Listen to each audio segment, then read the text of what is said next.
Vagabond 11 é a 85ª HQ que eu tô lendo nesse ano e comentando aqui nesses vídeos, nesse pequeno canal, para apresentar as minhas impressões sobre essa obra. Esse volume aqui foi muito diferente do anterior. Enquanto o volume anterior foi cheio de cenas de ação, com o Musashi enfrentando 4 oponentes ao mesmo tempo, esse volume aqui, que o anterior termina com ele encontrando outros e se escondendo lá nas instalações da casa principal do clã Yagyu, onde vive o Sekishuzai, que é o patriarca atual da família, apesar de já ter passado a liderança para o neto dele. O Musashi está meio que escondido, então e ele encontra o seu alvo, que é o Sekishuzai, mas as cenas que acontecem não são ação. Quase metade do mangá, na verdade, se passa com Musashi diante do Sekishuzai, que é o inigualável, e o velho está lá dormindo e Musashi tenta matá-lo e não consegue.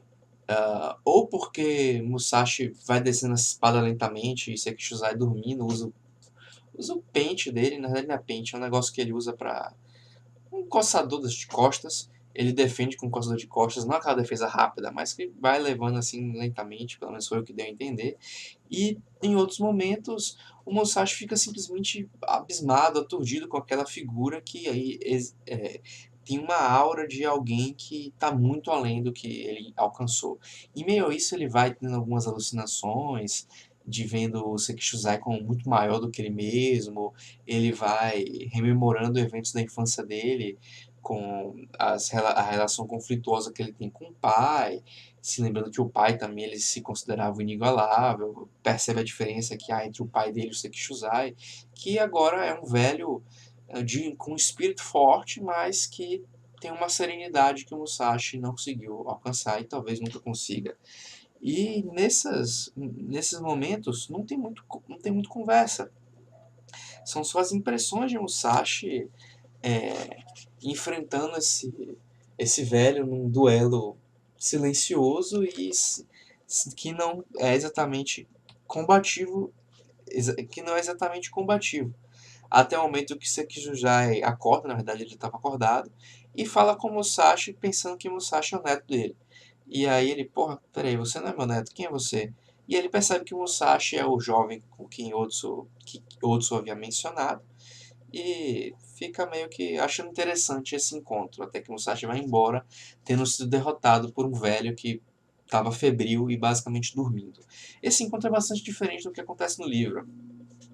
Minha memória já está meio atrapalhada quanto ao livro, mas eu creio que no livro o Musashi está escondido e olha o velho, e o velho meio que dirige um olhar em direção a ele, e Musashi vê aquele olhar e fica, caralho, não tenho como derrotar esse cara. E meio que faz uma reverência e se retira lá do esconderijo dele, indo embora, sem nem falar com o sujeito, sem nem estar no mesmo quarto dele, considerando que aquele foi um duelo que ele perdeu. E se não me engano, é o único duelo que o Musashi teria perdido durante a carreira dele, que é um duelo que ele sequer sacou a espada, mas admitiu derrota sem nem sequer ter se apresentado para o seu oponente. Aqui o autor utiliza também dessa questão do Musashi ter perdido para o Sekishuzai. No entanto, é uma sequência muito mais de anime, e uma sequência que eu gostei bastante porque o Inoue usou bastante da mídia, dos quadrinhos, da imagem, dos quadros, para apresentar imagens e buscar essas formas de apresentar os pensamentos e sentimentos e impressões de Musashi em relação a aquilo que ele estava passando e vivenciando praticamente só nos pensamentos, principalmente nos pensamentos dele e em relação ao enfrentamento dele de Sekishuzai. E quando Musashi sai desse duelo, ele está muito maior do que ele era antes, porque ele realmente aprende através de um conflito de espírito contra o sujeito. E aqui tem até um momento em que ele, de joelhos, meio que admite a derrota antes de ir embora. Nessa ida embora, ele se encontra com outros e não segue caminho com ela. Ele vai embora, deixa ela para trás, porque não consegue ainda ficar em paz com a relação que ele tem com ela, os sentimentos que ele tem com ela, e parte sem ela para seguir o caminho dele de viagem como espadachim.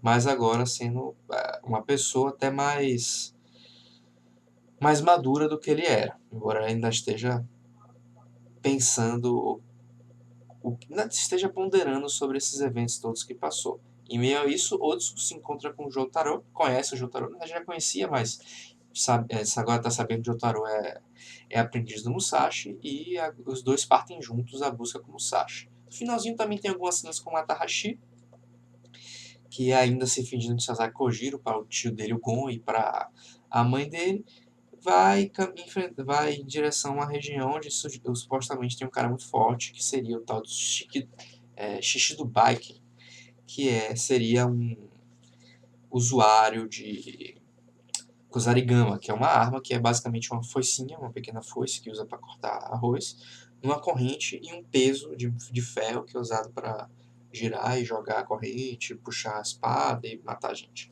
Que é uma arma até... Eu não sei se ela se tornou... Não é exatamente clássica, mas famosa. Eu não sei se Musashi tornou ela famosa, mas ela é uma arma conhecida na cultura pop. Tanto que ela até... Não é ela que ela não chega a aparecer em Kill Bill, não. Aquela Go-Go não usa uma Kusarigama, mas é uma arma semelhante. E a Kusarigama é uma arma que é conhecida assim como uma arma oriental de ninjas e coisa e tal. E a primeira vez que eu vi foi no Musashi, foi no Vagabond, que alguns volumes que eu li mais folhei, envolviam inclusive a luta do Musashi com o Shishido Baiken. Uma coisa a se falar é que o mangá está mostrando bastante não, porque são menos do que no livro Musashi. Mas mostra cenas de Otsu, mostra cenas do Jotaro, mostra cenas do Matahashi, mas são menos cenas do que o livro apresenta, e o livro também ainda traz cenas de outros personagens, como a Obaba tem muito mais cenas sob o ponto de vista dela, cena pra caralho, na verdade. E a Akemi, que é a filha da Oko, também tem muita cena, inclusive ela já teria acontecido bastante coisa com a Akemi aqui, que o mangá não está mostrando, mas eu acredito que quando o Seijiro e o Yoshioka voltar a aparecer, a Akemi vai voltar a ter vez, porque parte da plot dele envolve esse personagem, que mais ou menos para essa altura aqui nem estava aparecendo tanto assim, o Seijiro não.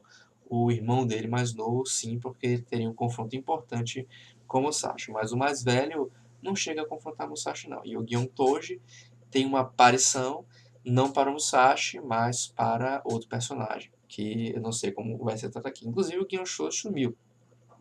E é um ponto a se criticar nesse mangá, porque o Ino ele dá bastante atenção para alguns personagens secundários no livro, que aparecem bem pouquinho, como o Gion Shoji, outro veterano lá da Academia Ushioka, e parece que eles vão ser personagens importantes para a vida do Musashi, mas os caras somem, aparecem pouquíssimo, e com pouca justificativa para o feito que o cara quis dar. Tipo, esses caras aqui são fodões. Então, eu acho que nesse ponto de vista, apesar do Inoue ser muito bom em usar as imagens para transmitir pensamentos e sensações dos personagens, ele não está sabendo conduzir o roteiro da história de forma a ficar redondo, sendo que ele teria total capacidade disso porque, diferente novamente do que eu falei, o livro Musashi ele foi escrito em formato folhetim, o autor ia escrevendo e criando as coisas. Aqui não, o cara tem a obra inteira já completa para se basear, para corrigir algumas coisas, para deixar mais redonda e coisa que ele falhou completamente em fazer. No início ele até dá áreas de que vai fazer isso, apresentando Tsujikaze e Soma logo no início, ou é Tsujikaze e Tema? Não, era Tema, enfim, era Tsujikaze o nome do cara. Botando Tsujikaze logo no início e dando a impressão que ele seria um personagem recorrente até o confronto dele com o Musashi, como aconteceria no livro, mas não, então ficou só, sei lá, meio estranho. O mangá Vagabond é muito bom, mas em questão de roteiro, eu acredito que ele poderia ter sido melhor se escrito assim com mais polimento e menos excessos para fazer uma história mais redonda, que melhor usasse os personagens e elementos dela. Mas está sendo um bom mangá, um mangá que eu estou achando divertido de ler e que eu estou curtindo bastante. E eu agradeço quem chegou até aqui. E o próximo vídeo vai ser sobre. Eu acho que vai ser sobre Kamandi, volume 1, mas eu estou na dúvida ainda. Eu já li algumas HQs que eu não fiz vídeo ainda, então eu tenho que parar para olhar exatamente qual vai ser. Mas é basicamente isso. E até a próxima.